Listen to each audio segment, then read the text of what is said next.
chers compagnons,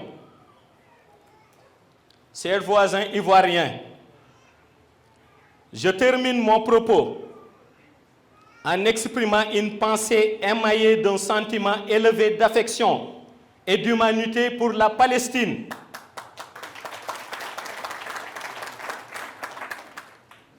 J'estime qu'il est à la charge de tout musulman l'obligation de soutenir le peuple palestinien par quelque moyen que ce soit et quelle que soit la position diplomatique de nos États respectifs.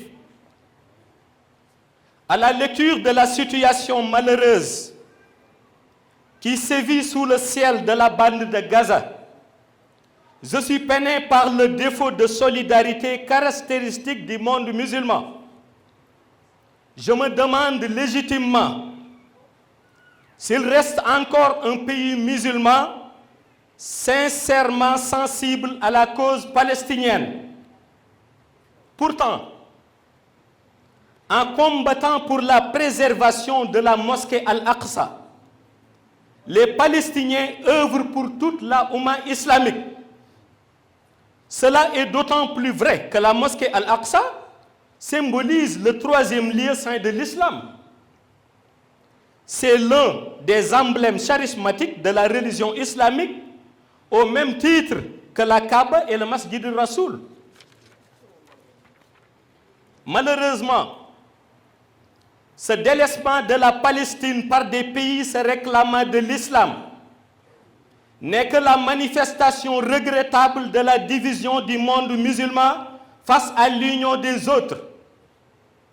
Au contraire, en vertu des principes de solidarité et d'entraide entre les musulmans que j'ai évoqués plus haut, les adeptes de l'islam devraient être plus soudés qu'ils ne le sont. Même si des troupes israéliennes, par des manœuvres d'ogives, semblent se vouer à la protection de ce lieu saint, force est d'admettre que leur intention manifestement affichée diffère des motivations réelles qui les animent. En réalité, par cette protection proclamée de la mosquée Al-Aqsa, l'armée israélienne n'est mue que par le désir de satisfaction de ses intérêts bassement économiques en raison des relations diplomatiques qui lient Tel Aviv à d'autres pays à domination numérique musulmane. Le prophète avait déjà prédit qu'une fois la Oumma divisée, elle sera fortement affaiblie sous l'emprise de nos ennemis. Cette prophétie s'est réalisée en ces jours où l'injustice a fini par prendre des proportions insoupçonnées sous le regard complice d'une communauté internationale silencieuse. Le mutisme des dirigeants, surtout ceux des pays musulmans, prête le flanc à la critique et prend les atours d'une perfidie. Sous ce rapport, j'encourage le président turc M. Erdogan, qui a eu l'honnêteté de pointer du doigt ce qu'il estime être une hypocrisie de la part des Occidentaux.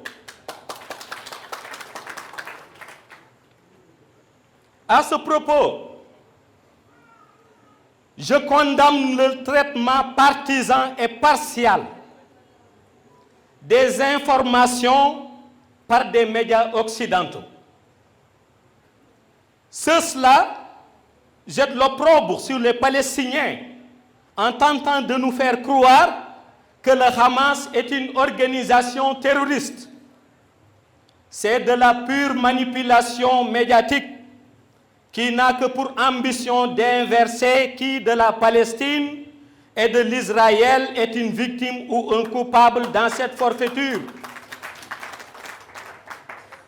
Une telle accusation relève d'une mauvaise foi démesurée dans l'exercice d'une turpitude.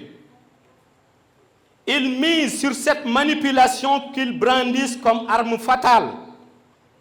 La vérité, mesdames et messieurs, la vérité, chers compagnons, la vérité, chers voisins ivoiriens, est que la Palestine doit être vidée de toute colonie juive.